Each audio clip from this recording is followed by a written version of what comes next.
에레미야 46장 1절을 보겠습니다. 교재는 5735페이지에 보시면은 나옵니다. 예레미야 46장 1절. 열국에 대하여 선지자 에레미야에게 임한 여호와의 말씀이라. 애굽을 논한 것이니 곧 유다왕 요시야의 아들 여호야김 제4년에 유브라데 하숫과 갈그미스에서 바벨론 왕 무간네세락에 패한 애굽 왕 바로느고의 군대에 대한 말씀이라. 거기까지 봉독해 드렸습니다. 우리는 그동안 에레미야 전반부에서 사랑하는 하나님의 백성, 유다 백성들을 가나안 땅에서 뽑아서 바벨론 지역에 다 흩어 놓으신 다음에 그 다음 다시 고국으로 유다 땅으로 돌아오게 해서 그 하나님께서 언약의 땅에 다시 심어주실 것을 언약하는 내용을 지금 공부해 가고 있습니다. 그 가운데 지금 다시 심어주겠다, 뽑으시고 심으시는 역사에 대한 내용인데, 그 심으시는 역사 중에 바로 제 세 번째입니다. 첫 번째는 하나님께서 유다 백성을 다시 회복해서 유다 땅으로 돌아오게 하겠다는 얘기고요. 두 번째는 어떤 데서 돌아오게 하느냐면 다 패망하고 성도 무너져 버리고 백성들도 다 사로잡혀 가고 그런 형편없는 상황 속에서 너희들을 이제 회복할 거다. 그래서 그 형편없는 상황에 대해서 설명한 것이 두 번째입니다. 오늘은 세 번째로 그런 상황 속에서 보수를 통하여 원수를 갚아서 내가 너희들을 다시 이제 옮겨서 심어주겠다. 그러니까 위로해 주겠다 그 말이죠. 인생살이에서 뭐니 해도 가장 괴로운 것이 억울한 것입니다. 우리 아내들은 남편에게 억울해서 정말 살기 힘든 때가 있고, 또 선배는 후배에게, 또 자기가 당하는 환경 속에서 친구들에게 모함을 당하고, 또한 원수들에게 모함을 당할 때 그 억울함을 어디에 호소할 수 없죠. 그런데 성경을 연구하다 보면 억울한 일 당한다는 것이 얼마나 아름다운 일이고 복된 일인가를 알 수가 있죠. 그런데 그 억울함을 당할 때에는 모르지만 억울함을 당하지만은 억울하게 한 자에 대한 하나님의 채찍은, 하나님의 징벌은 다 준비되어 있는 겁니다. 그러니까 지금 여기 보면 원수를 내가 다 갚아서 너희들 예루살렘 다 흘려버리고 그 화로웠던 예루살렘 거리가 다 풀밭이 되고 들짐승들의 삶의 터전이 되고 모든 성읍들이 그렇게 될 때 얼마나 정말 처참하고 억울하겠습니까? 그런데 그렇게 하도록 만들어버린 그런 나라들, 그 원수들이죠, 모두가 다. 그 원수들이 주변의 모든 열방들인데, 주변에 있는 모든 나라들인데, 그런 열방들에 대해서 전부 원수를 갚아주어서 너희를 위로해 주겠다, 그 말입니다. 그때의 위로라고 하는 것은, 그 위로는 정말 감동의 눈물 없이는 맞을 수가 없는 거죠. 근데 참 우리 인간의 타락성이라는 게 뭐냐면은 좋을 때는 좋은 줄을 몰라요. 왜 그러냐면 육체의 쾌락은 만족이 없어요. 예를 들어 이렇게 하면 만족하겠다 하면 그거 해보면 별거 아니니까 또 저렇게 하면 만족하겠다 생각해서 또 그걸 해보려고 노력합니다. 처음 하는 순간엔 만족해도 조금 지나면 또 시시해져 버려요. 세상사가 다 그런 거란 말입니다. 어느 목사님이 그런 얘기를 하더래요. 정말 세계적으로 수십만 성도를 거느린 세계적인 큰 교회를 거느리던 목사가 세상 떠났잖아요. 돈도 엄청 많고요. 그런데 성경신학을 공부하고 나서 깨닫고 보니까 그 목사님 동전 한 푼 가지고 간 일이 있어요?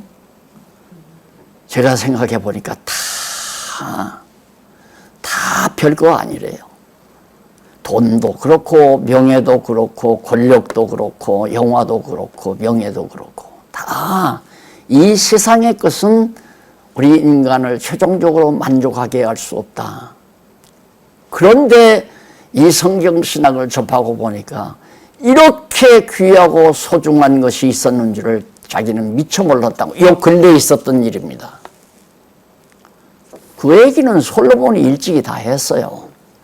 솔로몬이 이스라엘 나라를 2대 왕, 아버지 뒤를 위해서 왕이 됐잖아요. 왕이 됐는데 하나님께서 갑자기 나타나셔서 꿈에 나타나서 솔로몬아, 너 무엇을 원하느냐? 내가 너 원하는 대로 주겠으니까 한번 말해보라. 그러니까 솔로몬이 참 똑똑하게 잘 얘기했어요. 하나님 아버지, 하나님, 내가 어떻게 이 백성들을 다스릴 수 있습니까? 도저히 나는 다스릴 수 없습니다. 못하지요. 사람이 한 사람 비유도 못 맞추잖아요. 부부 생활 죽는 날까지 서로 갈등 없이 사는 부부는 아무도 없잖아요. 왜? 한 사람 비유를 못 맞추니까. 남편은 아내의 비유를 못 맞추고 아내는 남편의 비유를 못 맞추니까 결국에는 두 부부도 사랑하자고 맞는 두 부부가 서로 갈등하는 것이 인간살이 아닙니까? 그런데 그 엄청난 수십만 백성들을, 수백만 백성들을 어떻게 다스리겠습니까? 어떻게 만족하게 다스릴 수 있느냐 이거예요. 이게 솔로몬이 나는 못합니다. 그러니 이 백성들을 잘 다스릴 수 있도록 지혜를 주십시오. 그 말이에요. 지혜를 달라는 말은, 지혜는 여호와를 경외하는 것이 지혜거든요. 그러니까 여호와 경외하는 지혜를 달라 그 말이죠. 그럼 자기는 솔로몬은 여호와만 경외하면 백성은 다스려지는 거 아닙니까? 그런데 하나님께서 달라고도 하지도 아니한 재물을 몽땅 줬잖아요. 몽땅. 명예도 주고 막 소문이 나서 명성이 높아지니까 금은보화를 싣고 막 찾아 들어오잖아요. 그러니까 솔로몬이 정신을 잃어버린 거죠. 그래가지고 그 많은 돈 가지고 어떻게 했는가, 어떻게 하면 좀 날 좀 기쁘게 할까 하고 별짓 다 했잖아요. 별짓 다 해놓고 깨닫고 보니까 헛되고 또 헛되고 그러면서 아들한테, 야 이놈아, 너는 여호와를 경외하라. 그것이 인간의 제일 이른 본분이다. 너 나처럼 살지 말고 여호와 경외하고 살면 백성 잘 다스려진다. 그 얘기를 전도서, 잠언서에서 쭉 교훈하잖아요. 맞잖아요. 자, 여기 누가 다스려노? 여호와 하나님께서 백성들을 갖다 가나안 땅에 심기도 하고 뽑아내기도 하고, 뽑았던 백성들을 다시 심기도 하고, 원수도 누가 갚느냐면 하나님이 다 갚아주시잖아요. 그러니까 우리는 여호와 하나님만 경외하자고 하는 거예요. 지금까지 살아오시면서 얼마나 억울한 일을 많이 당했습니까? 저도 수태당했으니까요. 사실 고향교회에서 집사님들 재직회원들에게 하마터면 목매를 맞을 뻔하았어요. 그때 전도사가 있었는데 전도사가 성경 잘못 가르친다고 나를 교회에서 나가라고 그러니까 장로 집에서 재직들이 모여가지고 나를 가운데 앉혀놓고 막 성토를 하는 거예요. 그래서 제가 가르친 성경이 옳은 성경입니다. 그러니까 한 사람이 호럭불을 탁 켜서 꺼놓으면 막 밤중에 깜깜한 밤에서 막 달겨들어서 때리려고 그래요. 체구가 작잖아요. 싹 빠져나가서 문 열고 도망쳐 나왔죠. 얼마나 울었는지 몰라요. 성경대로 가르치는데 왜 저럴까? 억울하잖아요. 교인들이 다 나를 미워해요. 근데 그 미워하는 것이 서울에 와서 교회 개척하니까 한국교회 목사님들이 다 나를 미워해요. 이단이라고. 그런데 안방에서까지 미워하는 사람들이 생기잖아요. 우리 장안중앙교회까지. 많은 하나님께서 훈련을 많이 시켰죠. 원수 갚는 것이 하나님 여호와께 있으니까 너는 원수 갚지 말라 그 말이에요. 그래서 제가 어떻게 말씀드렸어요? 우리는 여호와 경외하기 위해 성경 열심히 공부합시다. 아무 생각하지 말고 누구 미워하지도 말고 탓하지도 말고 원수 갚으려고 하지도 말고 그냥 여호와 경외하기를 배워나가는 성경만 열심히 공부합시다. 그래서 4, 5년 동안 공부만 했잖아요. 자, 여호와께서 어떻게 원수를 갚아주는가? 열방계를 전부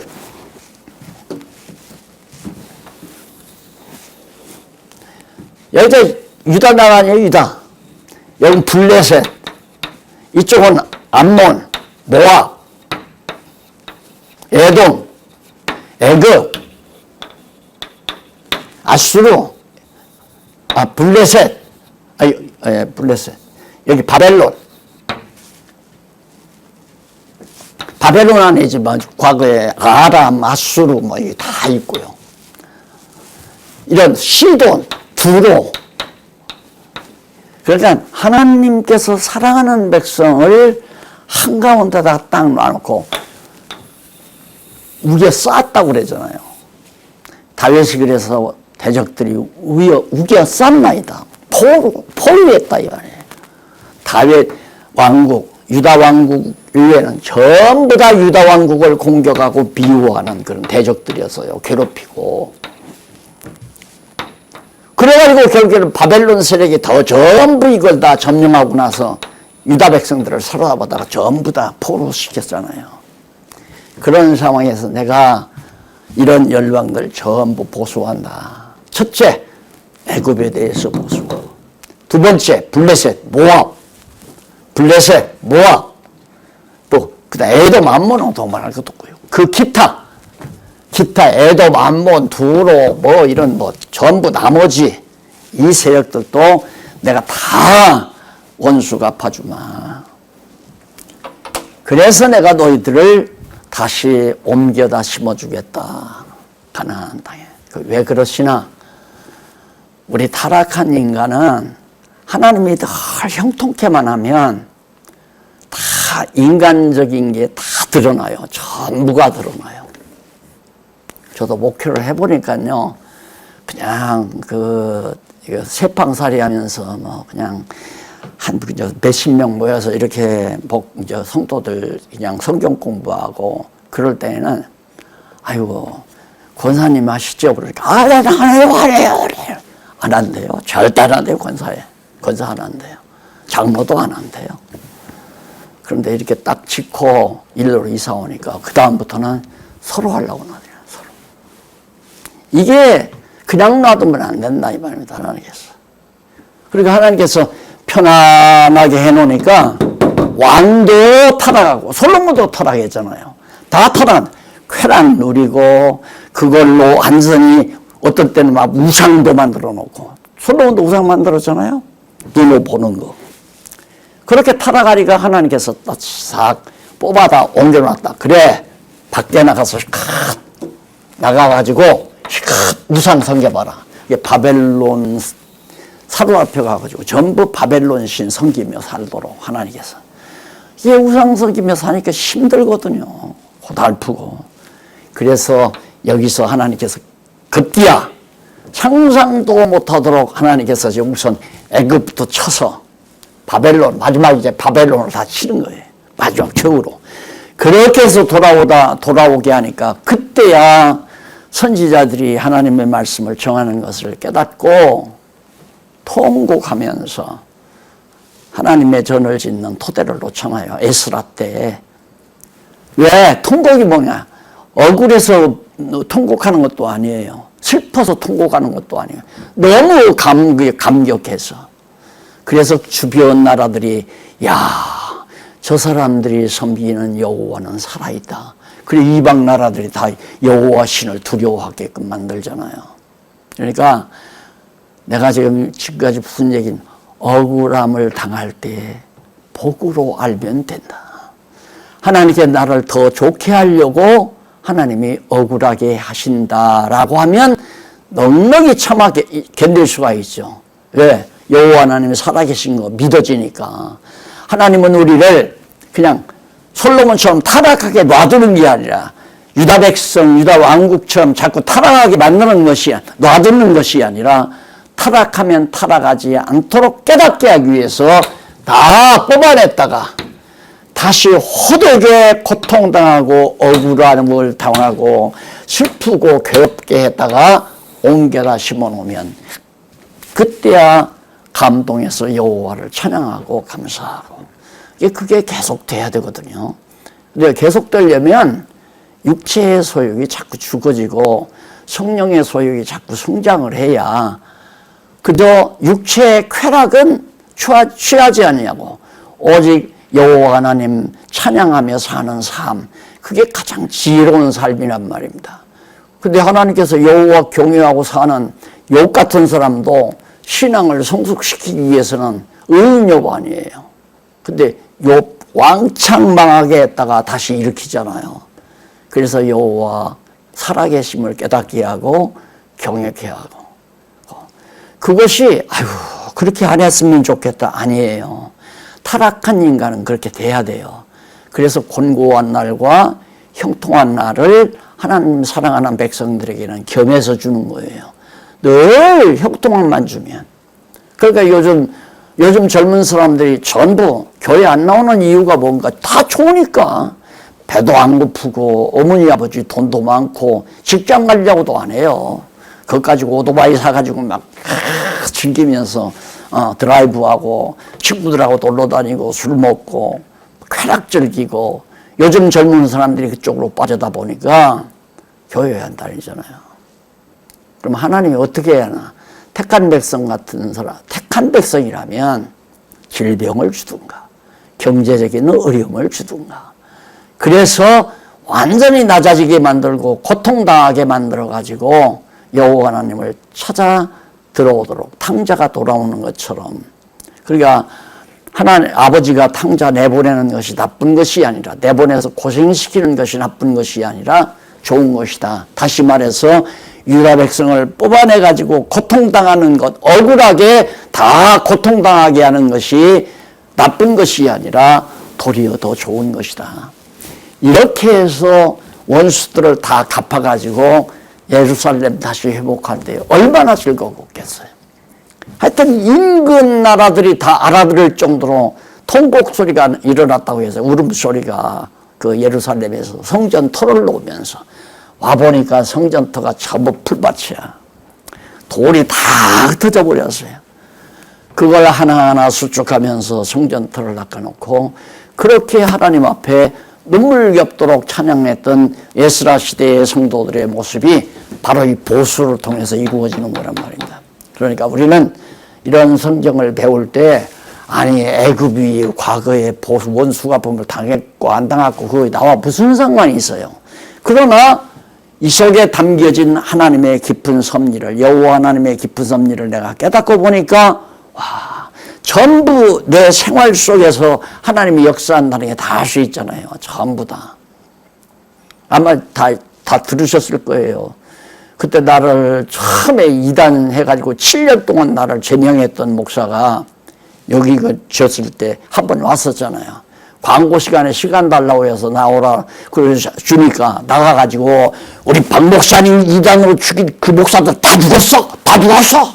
그러면서 얘기한 거 아마 기억나실 거예요. 나는 그 양반들이 뭐 저주받아서 그렇게 죽었다라고는 생각 안 해요. 수명을 다해서 죽었다고 하지만 그 양반은 그렇게 생각한 거예요. 죄 없는 목사를 왜 죽였느냐, 이거 억울하게 당한 거죠. 7년 동안 교회가 한창 일어날 때인데 이단교회 누가 찾아와요.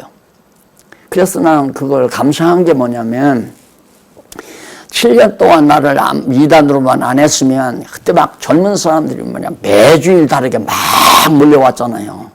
그리고 명동 모임도 막 하루가 다르게, 한 주간이 다르게 막 학생들이 늘어나고 젊은이들이 늘어나고, 그래 다른 교회에서 막 집사님들이 오기 시작하고 막 장모님들도 오고. 내버려뒀으면 나도 요즘 세상 뜬 사람 뜬 분만큼 또 그랬을지도 모르죠. 그러면 참 불쌍한 목사 됐을 거 아니에요. 나는 그렇게 생각해요. 그래서 하나님께서 나를 교주를 안 만드느라고, 교주, 신을 만들지 않느라고 신으로 생각해요. 그렇게 된 목사님들 뭐 벌써 몇만 명만 돼도, 몇만 명 아니에요. 몇천 명만 돼도 목사가 하는 말이 하나님 말이라고 생각을 해요. 하나님 말씀이라고. 그거 아니거든요. 제가 성경만 가리키는 이유가 성경만 하나님의 말씀이니까 성경을 가리키지. 저도 뭐 이 책처럼 뭐 예화 들면서 뭐 예화책 또 철학자들의 말 다 인용해서 얼마든지 눈이 있으니까 책 보고 할 수 있죠. 그건 하나님 말씀이 아니니까 안 하는 거란 말입니다.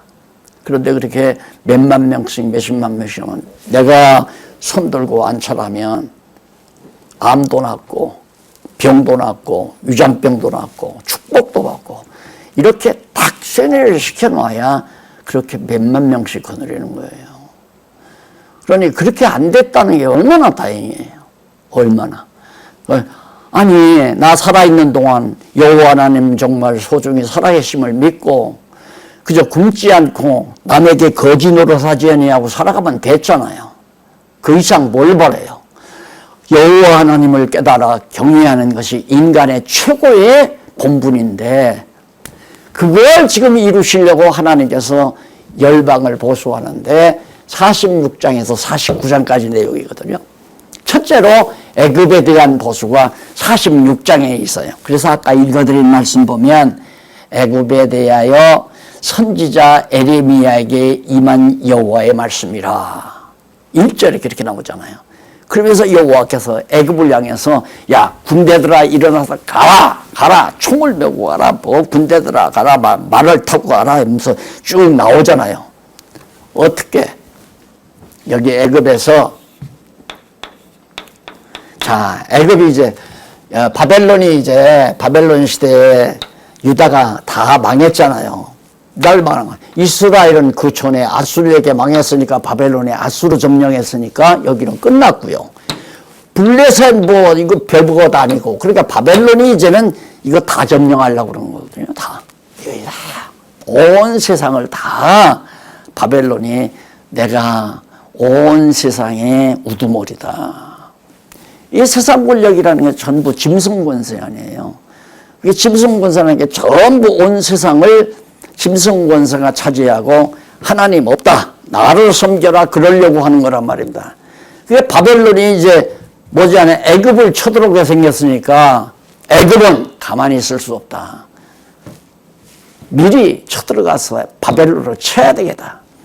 이렇게 생각을 한 거예요. 그럼 그 생각을 누가 줬나? 하나님이 그 생각 주는 거예요. 하나님께서 이들에게 야 인마 너희들 일어나서 가라. 쳐들어가라. 그러니까 애굽이 쳐들어가서 여기서 완전히 바벨론에게 왕창 망하는 거예요, 다. 그러면 하나님이 바벨론은 이쁘고 애굽은 미우니까 그랬는가? 아니에요. 바벨론을 통해서 이제 이거 애굽도 모압도 블레셋도 뭐 두로나 이거 다 이 주변 나라들을 전부 바벨론을 통해서 전부 멸한 다음 그다음 너는 왜 내 사랑하는 백성들을 괴롭혔냐고 바벨론을 쳐서 멸하는 거예요. 이게 하나님의 기쁘신 뜻이란 말입니다. 그러니까 여러분 하나님 편에 선 사람 여호와 경외하기를 본분으로 알고 살아가는 사람을 괴롭힌다는 것은 미련하기 짝이 없는 인간이에요. 이 세상에서 가장 미련하고 어리석은 자예요. 물론 지지요. 순간은 하나님께서 바벨론에게 맡겨놓고 바벨론에게 졌지만 그러나 결국은 하나님께서 바벨론을 멸해버리고 이스라엘 백성들은 다시 유다 백성들은 유다로 돌아오게 만드시는 하나님. 그러니까 이렇게 내가 원수가 갚는 것 내게 있으니까 너는 억울하다고 해서 네가 원수 갚으려고 하지 말아라. 원수 갚는 게 내게 있다. 그리고 원수 갚아줄 날도 다 미리 얘기해 주잖아요. 70년 가서 살아야 한다. 예레미야에 다 나오죠. 70년 동안은 이방 땅에 가서 고생해라. 어쩔 수가 없는 거예요. 하나님의 정하신 대로 살아가는 거죠. 그래서 우리가 근심 걱정한다는 것은 내 계획대로 뭐가 하려고 하니까 근심 걱정이 생기잖아요. 내 계획대로 뭘 해야 되겠다. 요즘 이제 성경신학을 한국교회에 전파하고자 하는 목사님들이 그냥 열을 내가지고 지금 활동을 하고 있고 그러는데, 거기 이제 중추될 목사님이 만나기만 하면 신문 광고비가 어떻고 뭐 사무실 임대료가 어떻고 뭐 돈 얘기를 자꾸 해요. 그래서 내가 목사님 누구 일 하시려고 지금 누구 일 하고 계세요? 그러니까 하나님의 일을 하죠. 그러면 하나님의 일을 하면 돈 걱정을 왜 목사님이 해요? 그러니까 정말 그렇네요. 걱정하지 마세요. 그냥 되는 대로 하세요. 왜 자꾸 그렇게 걱정을 하시냐고 내가 그 얘기를 했어요. 요즘에는 좀, 어제는 만나서 이제 걱정 안 하기로 했어요. 이제 걱정 안 한다. 걱정 안 하고 그냥 되는 대로 하겠다고. 걱정 근심한다는 것 자체가 자기 욕심이 자기 욕심이 있으니까 내 욕심대로 이렇게 되고 저렇게 되고 저렇게 됐으면 좋겠다. 자기 좋은 대로 하려니까 걱정 근심이 생기지, 이렇게 역사를 섭리하시는 하나님의 뜻대로 살려고 하면 걱정 근심 왜 해요? 그냥 하나님이 살게 하시는 대로 살면 되죠. 가난하게 하시면 가난하게 살고, 부유하게 하시면 부유하게 살고, 연약하게 살게 하시면 연약하게 살고, 강건하게 살게 하시면 강건하게 살고, 하나님의 뜻을 따라 순종하며 살려고 생각하면 편안할 수밖에 없잖아요. 내가 비유를 들었잖아요, 그전에도. 이제 35살 먹은 녀석이 지금 찬바람이 이제 점점 불어오잖아요. 그러면 아빠 이제 찬바람 불면 눈이 오고 그럴 텐데 연탄은 어떻게 해? 연탄은 무엇으로 사? 그게 애기가 하는 얘기가 아니에요. 그 애기가 정상이 아니야. 귀신이 들렸던가 뭔가 잘못된 놈이지. 아버지 어머니가 어른이 하셔서 다 연탄 사다가 온돌 넣고 보일러 넣어주고 아파트 사서 아파트 방 사 줄 건데 아버지 있는데 왜 걱정하느냐 이제 그러듯이, 오늘은 우리와 만물을 다스리시는 여호와 하나님이 우리를 다 보호하시고 지키시고 인도해 가시는데 걱정 근심한다는 자체가 불신앙 아니에요. 여호와 하나님을 안 믿는 거거든요. 바울 보세요. 하나님의 일을 하러 복음을 전하러 바울이 로마까지 갔는데도 하나님께서 가택연금 당해가지고 죄수로서 끌려가게 만들죠. 억울하잖아요. 그러니까 나중에 로마도 망하잖아요. 로마 제국이 망했어요. 예수님 십자가에 못 박아 죽였지. 로마 제국이 바울 데려다가 가택연금 시켜서 결국은 로마에서 바울 죽었다고 그러잖아요. 그러니까 로마 그 강대한 바벨론 다음에 파사 다음에 헬라 다음에 로마 제국이 완전히 망해버렸잖아요. 하나님이 다 살펴요. 다 봐요. 온 세상 다 하나님이 주관하고 다스리신다 이 말입니다. 그래서 애굽 군대가 완전히 패망을 해요. 그래 1절로부터 6절까지 보면 애굽 군대에게 패하는 애굽왕 군대의 수치스러운, 아주 수치를 당할 정도로 멸망을 당하는 모습이 거기에 기록되어 있습니다. 거기 보면 그렇게 나오죠. 마지막 그 6절에 한번 보세요. 6절 성경 6절에 보면 발이 빠른 자도 도망하지 못하며 용맹이 있는 자도 피하지 못하고 그들이 다 북방에서 유브라데 하숫가에 넘어지며 엎드러지는 거다. 이 바벨론 여기에 이제 유브라데가 이렇게 흐렸잖아요. 그런데 이 사이에 이제 바벨론 도성이 있거든요. 이 갈려서 다 죽는다 이 말이에요. 애굽이. 그 구체적으로 그렇게 하나님께서 망하게 만드신다. 전쟁에 이겼다고 해서 하나님 편도 아니고 졌다고 해서도 하나님 편이 아니에요. 저도 하나님이 이방 원수들이 지는 거고 이기는 것도 이방 원수, 나중에 망할 자 바벨론이 이기는 거 아니에요. 이기는 것이 영원하게 이기는 게 아니죠. 그러면 누가 최후의 승리하느냐? 교회가 최후의 승리를 거두잖아요. 교회는 망하는 것 같아도 망하지 않습니다. 하나님의 나라니까. 그러니까 꺼져가는 등불, 바람 불면 꺼져가서 금방 꺼진다 해도 하나님께서 심지를 돋고 다시 살게 하고, 갈 때가 꺾어져 버려서 이제 죽었다 싶은데 하나님께서 다시 일으켜서 세워놓으시고, 한국교회가, 세계교회가 다 쓰러져서 부러져 가는 것 같아도 하나님이 다시 살려내심으로 야, 정말 여호와 하나님이 살아계시다. 이걸 지혜자들은 다 깨달아 알게 하기 위한 거 아니에요. 지금 미국 대학에서 총장이 이렇게 날라온 것도 무너져가는 세계교회, 이거 살리는 방법을 연구하고자 와가지고 상의해가지고 지금 성경신학을 온 세상에 퍼뜨려가는, 전파해가는 방법을 지금 열심히 생각하고 연구하고 방법을 지금 방법을 채택해서 노력하고 있습니다. 이 놀랍잖아요, 하나님께서. 세계교회 무너지고 한국교회도 지금 침체되어져가는 이 판국에 하나님께서 아주 넘어지고 아주 멸하지 아니하시고 남겨놓으신다. 남겨놓아서 다시 일으킨다는 사실을 우리가 알 수 있죠. 그래서 거기 보면 이쪽 5730페이지 중간쯤 보면 왜 BC 605년 나오잖아요. 찾으셨어요? 605, BC 5605년. 이게 바로 여호야김 제4년인데 여호야김 시대가 지금 유다 땅이 망할 때거든요. 그때 있었던 일이에요. 그래서 바벨론 왕 느부갓네살에게 완전히 애굽이 다 패하던 그런 시대의 모습. 그래서 606년, BC 606년에 바로 열왕기하 24장 7절에 나오죠.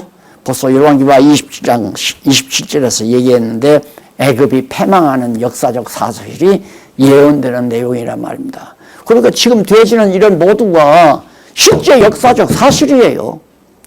누가 만들어낸 소설이 아니고. 자, 이렇게 해서 결국은 하나님께서 원수를 갚는 그날 하나님의 영광을, 능력의 영광을 드러내는 거죠. 그리고 46장 14절로 26절에 가보면 넘어가서 5738페이지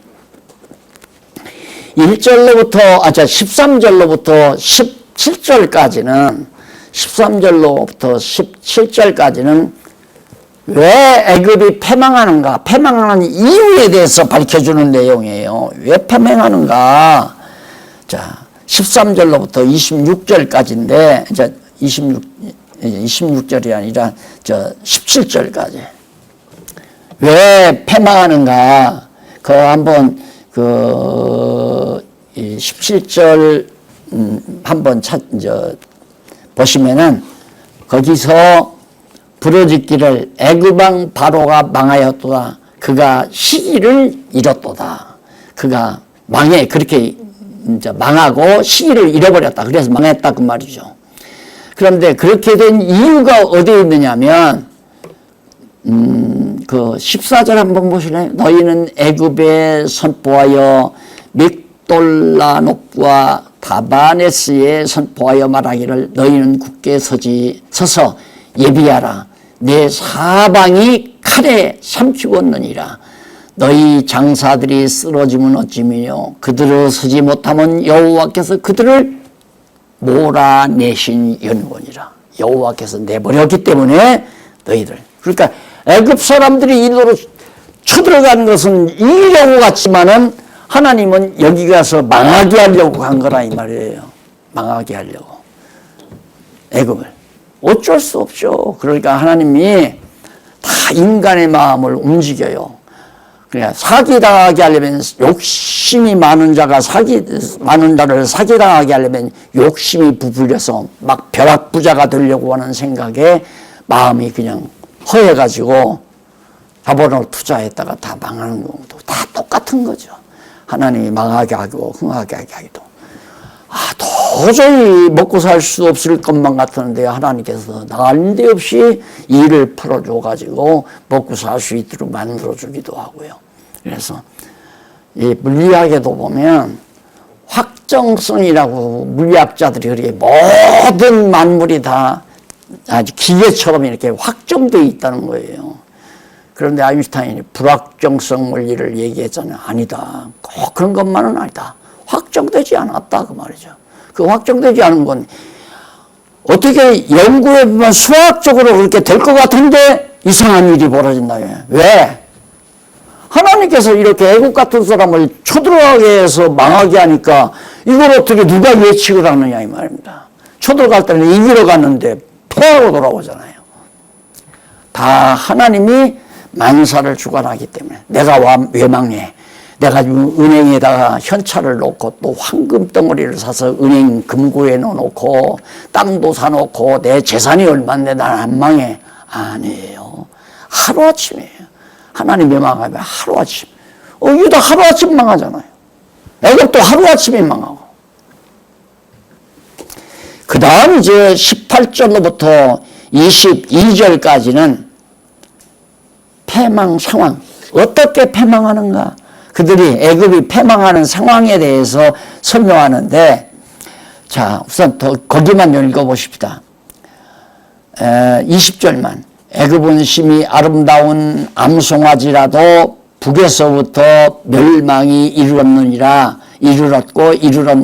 또 그중의 고용군은 외양간의 송아지 같아서 돌이켜 함께 도망하고 서지 못하였나니 재난의 날이 이르렀고 벌받는 때가 왔습니다. 애굽의 소리가 뱀의 소리가 들으니 이는 그들의 군대가 벌목하는 자 같이 도끼를 가지고 올 것입니다. 그게 바벨론 군대들이 막 도끼 가지고 달려들어 전부 다 찍어서 다 멸한다. 그런 상황을 얘기하고 그 다음에 이제 그 나머지 23절로부터 마지막 절까지는 형벌 대상. 누구를 죽이는가? 누구? 바로 누구예요? 바로 왕. 바로 그때 애굽 왕과 애굽 왕을 따르는 자는 전부다. 그 애굽 왕이 쳐들어가는데 백성 군대들이 따라갔을 거 아니에요. 다 망한다 이거예요. 우리는 승리가 보장된 그리스도를 따르는 거죠. 우리가 신앙생활할 때 누구 인간을 따르는 게 아니에요. 어느 목사를 따르는 것도 아니고 어느 지도자를 따르는 것도 아니고 오직 예수 그리스도를 따라야 된다 이거예요. 여러분은 다 들었잖아요. 누구를 따라야 합니까? 누구를 따르기는 누구를 따라요? 예수님 따라야지. 진리를 따라야지. 그래서 정말 애굽이 그렇게 강하고 애굽이 그렇게 강대하지만 이스라엘 백성들을 계속 괴롭혔잖아요. 중간에 여기 또 쳐들어와 가지고 왕을 갖다가 죽인 일이 있잖아요. 애굽이 이렇게 과거 400년 동안 종살이 시켰을 뿐만 아니라 나라 세운 다음에 자주자주 쳐들어왔어요. 그러니까 하나님께서 애굽을 바로 바벨론 세력을 이렇게 만들어 놓으신 것은 원수 갚으려고, 유다 백성의 원수를 갚아주기 위해서. 그래서 여기서 한 가지 명심하실 일은 저끼리 망한다. 그러니까 유다 백성의 대적들끼리 서로 치고받고 죽이고 살리고 저끼리 싸워서 망한다. 그래서 내란 일어나면 망하는 거예요. 내란 일어나면. 자, 그 다음 넘어가서 46장 27절 28절 보면 야곱을 포로에서 구원해 아주 멸하지 않는다. 야곱이라는 게 이거거든요.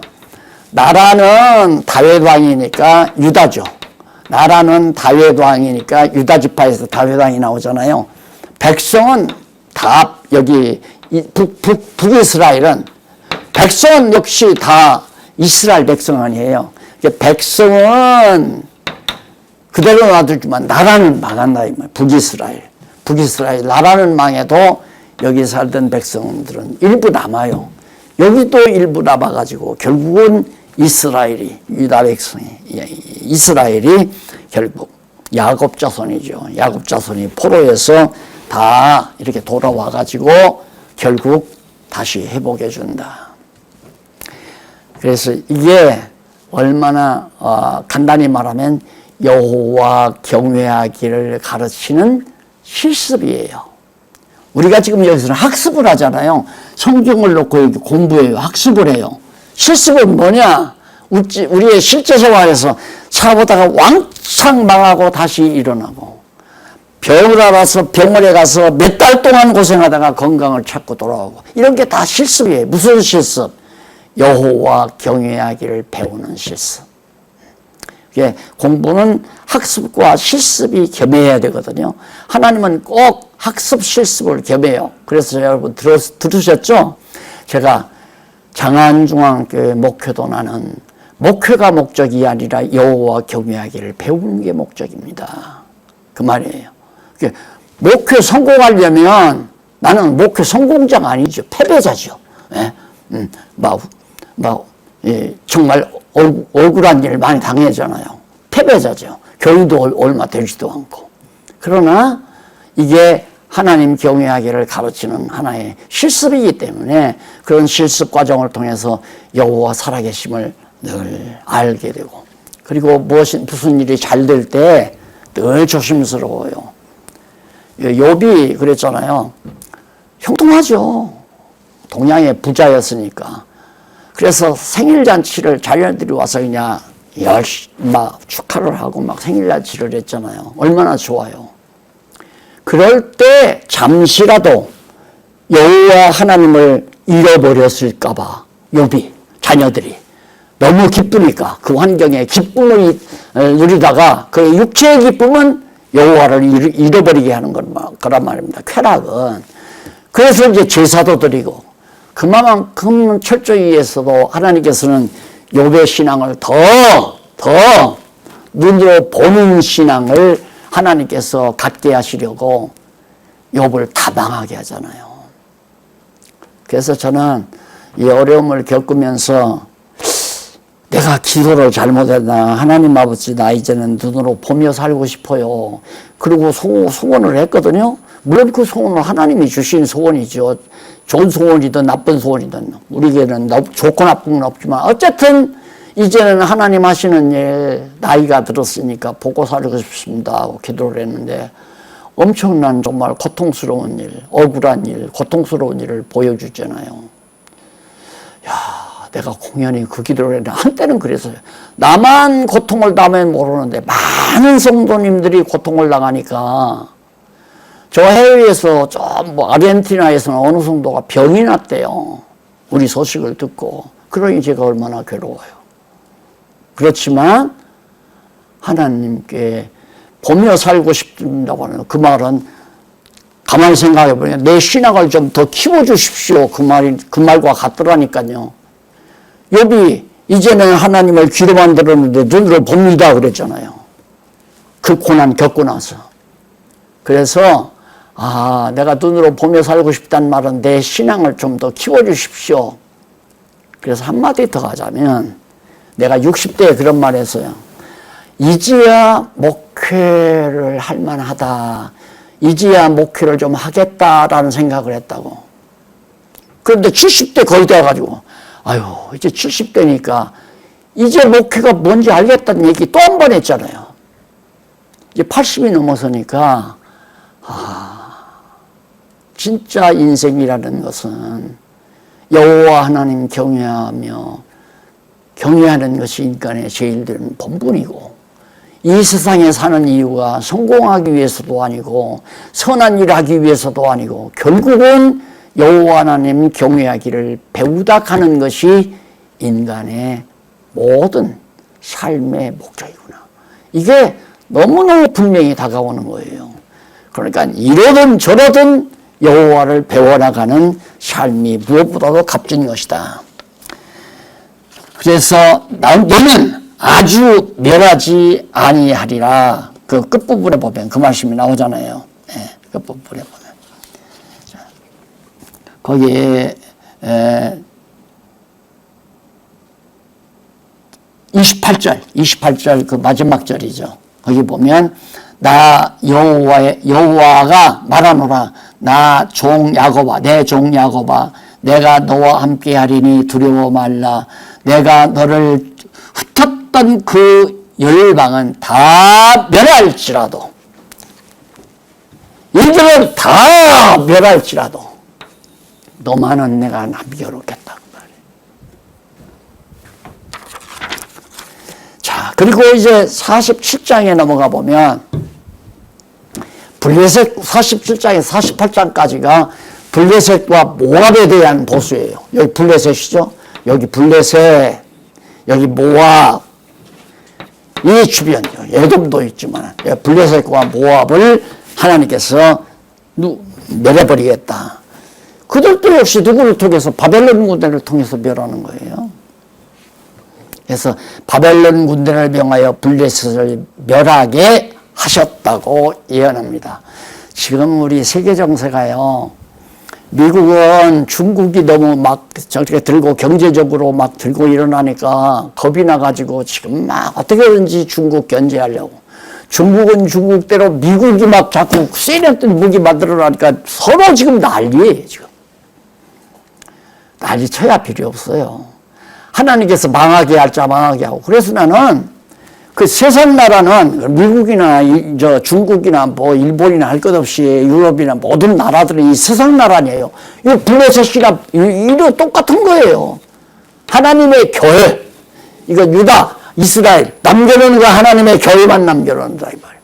그러면 이들이 아무리 번성한다 할지라도 최종 결론은 이 강한 세력이 이걸 다 멸하는 것처럼 마지막 이 땅에 짐승 권세가, 인간 권세가 가장 최고로 강력한 권세를 이룬다고 요한계시록 때, 계시록 강의할 때 말씀드렸잖아요. 그때 그 세력이 결국은 전부 다 온 세상을 정복하지만 마지막 예수 그리스도께서 짐승 권세를 멸하시고 하나님의 나라를 승리로 거두어서 세워나가신다는 이 말씀을 드린 바 있잖아요. 자, 이렇게 해서 결국 역사는 하나님께서 다 주관해 가신다. 46장과 47장 여기서 애굽에 대한 보수, 블레셋과 모압에 대한 데서 블레셋 사람들의 멸망에 대한 내용을 우리가 지금 1절로 7절에서 살펴본 겁니다. 47장 1절로 7절에서. 다음 시간에는 48장 1절로 10절 모압에 대한 보수와 기타 열방에 대한 보수 이 부분에 대해서 계속해서 살펴보도록 하겠어요. 아마 오늘 강의 들었으면 모압이나 기타 열방에 대한 얘기 이 강의를 구체적으로 안 하셔도 우리가 세상 만사가 그렇게 돌아가구나. 미국이 강하든 중국이 강하든 소련이 강하든 무슨 상관이 있습니까? 아무 상관없어요. 우리는 이 땅에 사는 동안 정말 우리가 사는 기간에 바벨론 포로가 간 시간이라면 한없이 고통스러울 거고요.